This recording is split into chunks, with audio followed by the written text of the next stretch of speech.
Tengok tu dia punya teh poci sama macam si kopi. Ya Allah, dia nak smoothing.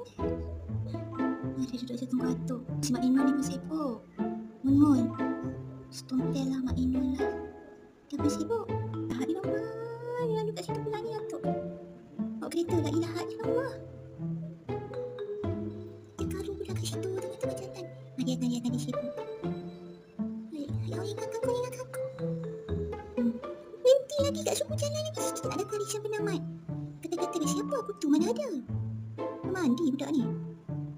Kekek di sini. Ya Allah. Yang atuk ni pun boleh nak ke belakang. Dia pergi. La ilaha illallah. Dia floating kat situ. La ilaha illallah. Mochi. Dia floating. Mochi floating dekat tengah jalan. Masuk.